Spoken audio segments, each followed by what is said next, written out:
Six Flags Over Texas opened its doors August 5th, 1961.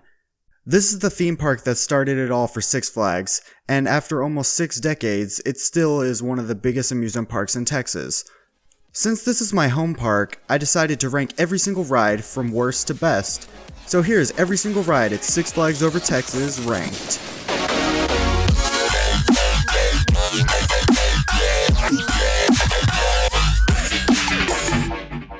Disclaimer, this video is ranking all of the current rides at Six Flags Over Texas, so no past attractions will be listed. I won't be ranking anything in the kids area either, since I can't ride any of the rides without a child. And with the addition of Aquaman Power Wave coming to the park sometime soon-ish, we'll just have to wait and see where that ride ranks up in this list in the future. Also keep in mind, this is just my opinion, and my opinion is 100% correct, so if you think that I'm wrong, you're wrong. Starting off this countdown at number 32 is Harley Quinn Spinsanity. This ride just doesn't do much for me. It spins really awkwardly and it makes you feel nauseous after, so this goes at the bottom of the list. Coming in at number 31 is La Fiesta de las Tazas, your average run-of-the-mill teacups ride. Coming in at number 30 is Catwoman's Whip, a modern-day enterprise. Coming in at number 29 is Rodeo, another average run-of-the-mill spinning ride, which is never really open anyway. At number 28 we have Sidewinder, your average scrambler ride. Coming in at number 27 is the Silver Star Carousel, a cute little merry-go-round ride. At number 26 is El Sombrero, one of the oldest rides in the park, and it still holds up to this day. At number 25 is the Joker, an S&S free spin. When it comes to roller coasters, this is the lowest ranked for me. I cannot stand S&S free spins. They're never fun, I always have a painful experience on it, and it just hurts. I don't like it. They should have filled that space with something better. At number 24 is Conquistador, a pirate ship ride. At number 23 is Cattle Lake Barge, a really interesting spinning boat ride. Coming in at number 22 is El Diablo, the latest addition in the Six Flags lineup. I'm not too fond of this ride either, it's just a super loop. One of the few things that the ride actually has going for it is the really impressive light package, as well as the quite impressive hang time when you're at the top of the loop. Number 21 is Gunslinger, a cute little swing ride. Coming in at number 20 is La Vibora. Have you ever been curious to what a car crash felt like? Well, this is the ride for you. When you combine low capacity with really painful mid-course brake runs, it's no surprise that there are only 2 of these models left. And while I do believe that La Vibora is a very unique coaster, I feel like its days are numbered. Number 19 is Batwing, a cute little kid's spinning ride where you press a button and it can go up and down. Fun times. Number 18 is Riddler's Revenge, a giant frisbee's spinning ride. I hated on this ride way too much when it first opened, and after riding it a few more times, it's definitely grown on me a little bit, although it has a very long line most of the time. Number 17 is Chaparral Antique Cars.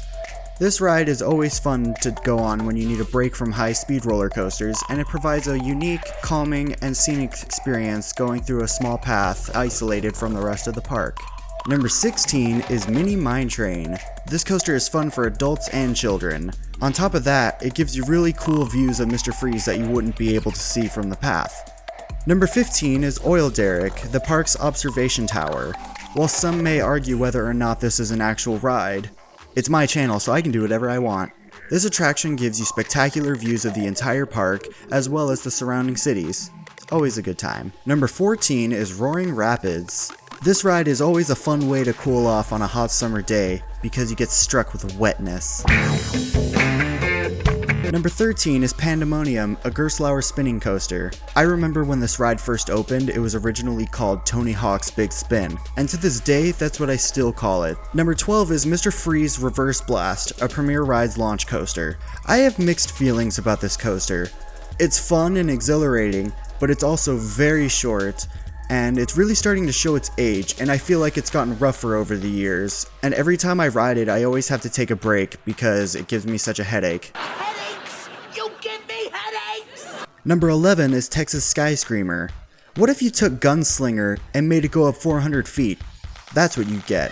Even though this ride isn't very intense, if you ride it on a windy day, you feel like the whole tower is just gonna fall over with you on it. So it's always scary, but it's fun.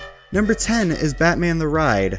This ride's intense, it has the whip, it's fast, and it has inversions, but it's a Batman clone, so I can only put it so high.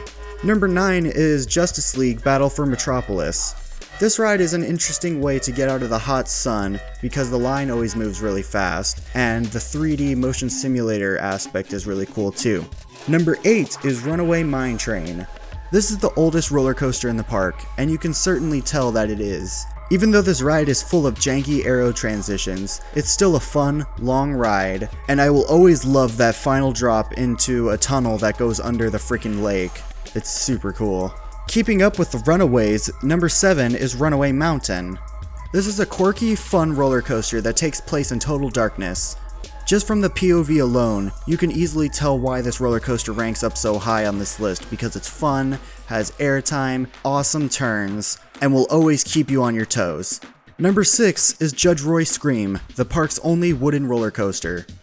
This was one of my first major roller coasters, and I still enjoy riding it to this day. Even though the seats are really cramped, and sometimes on the airtime hills the restraints can jab you in the chest, it's still a fun, cute roller coaster that holds a lot of memories for me, and it's in a beautiful setting by the lake.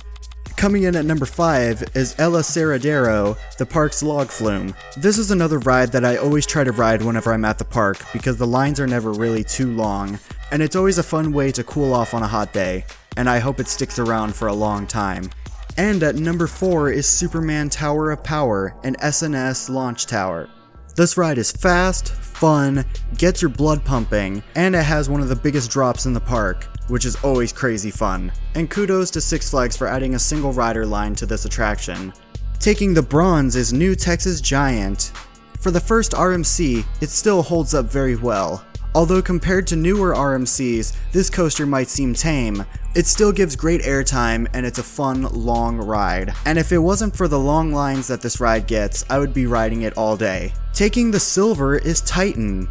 The Giovanola hypercoasters get way too much hate, and even though this coaster isn't as good as other hypercoasters, it still holds up as its own, with an impressive first drop, very good floater airtime hill, and those helixes. Those helixes, man, they try to rip your face off, and it feels fantastic. So now we've come to number 1, and you know what it is, I'm talking about Boot Scootin', boy! This is my favorite ride at the park, with its incredible airtime, hardcore laterals, and I'm just kidding, it's Shockwave. This is my favorite ride at the park. Even though this roller coaster is over 40 years old, it still holds up incredibly well to this day. With its smooth layout, incredible G-forces on those vertical loops that can make even the most seasoned coaster enthusiast gray out. And to top it all off, add some of the craziest airtime you've ever felt in your life, and you have Shockwave, the best roller coaster at Six Flags Over Texas. Thanks for watching, everybody. Be sure to like, comment, and subscribe. This is Shockwave Dan, and I'll see you in the next video.